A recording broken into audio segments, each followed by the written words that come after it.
Tum tururum, all you need is love, love. Love is all you need. And if you can't find any, cocaine will do the trick just as well.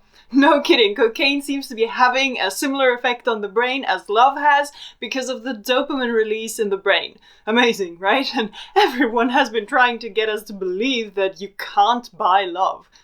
Joking, keep looking for love instead of cocaine. It's a little bit healthier and long-lasting.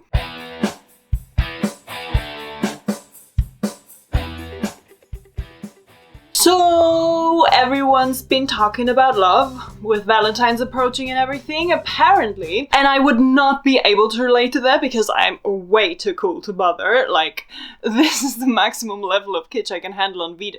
I'm so cool, I even call it V-Day. There are people looking for kitsch cards and flowers and chocolate.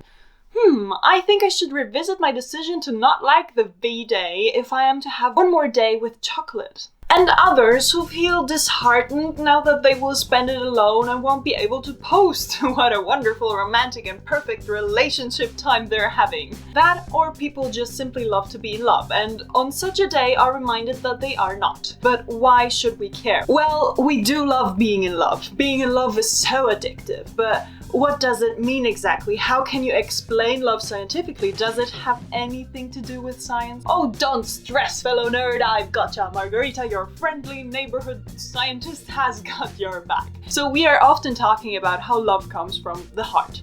We are aching for someone, it's a heartache.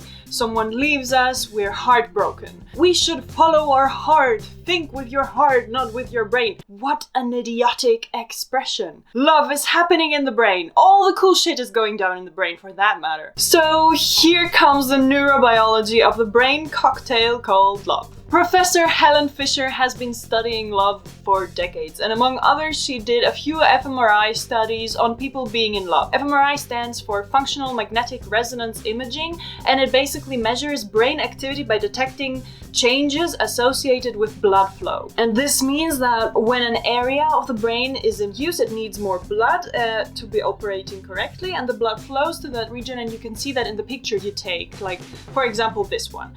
To test how the brain looks when you're in love, for example, you are putting a human into a space tube like that and then make them think of or look at pictures of different things, and then at the same time you are taking a lot of pictures of their brains to see how the blood flow changes in different situations. If, for example, they are thinking of their stressful work situation, other areas of the brain will light up than when they're thinking of their true love, or even better, their new puppy.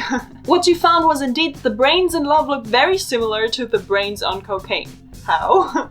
Well, they found consistent activity in the ventral tegmental area of the brain, which is part of the brain's reward system, by releasing dopamine, and apparently the same is activated when on cocaine. When your brain is in such a state, its threshold to release dopamine is higher, which means you are happy not only seeing this one person or this powdery white stuff. Everything you experience in such a state is just more beautiful. Everything makes you happy. Dopamine in general makes you feel good, and couples do seem to have high dopamine levels, especially in the beginning of their relationships. Both when having an orgasm or when simply looking at the Insta feed of your loved one is making the ventral tegmental area of your brain go nuts in dopamine. This is, and I'm not joking here, making your entire body freak out. Romantic love is not just an emotion, it's a drive, and it brings out incredibly energy levels, focusing abilities and elations. So when you start falling in love with someone, there are more hormones in crazy concentrations in your body.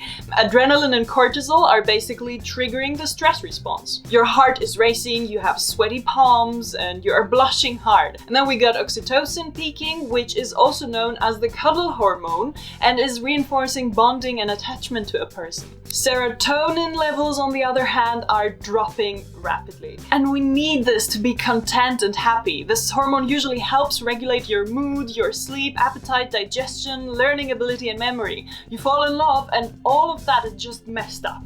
you can't sleep, eat, your memory turns foggy, and you're just being in a stage of weird general inability of concentration on anything else. Serotonin is why people are saying that love makes you blind or dumb. It drops to levels associated with the obsessive compulsive disorder.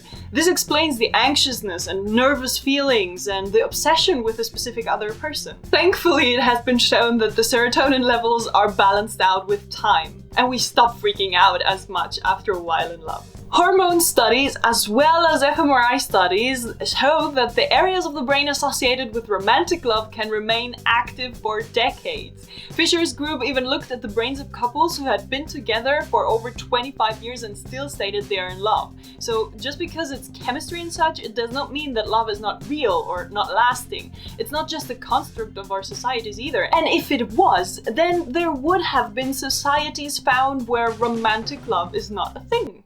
But guess what? They are yet to be found. Show some love to this channel by liking and subscribing, because next week I'm gonna tell you what it is that is making us fall for a specific person rather than everyone walking by. Even though there's a lot known about this whole body freakout called love, there's still a lot to learn about love, but don't you worry, scientists all over the world are just as in love with being in love as anyone, and we'll keep trying to find the recipe. For now, for this weekend, I wish you all a lot of dopamine, oxytocin, serotonin, the whole cocktail of hormones.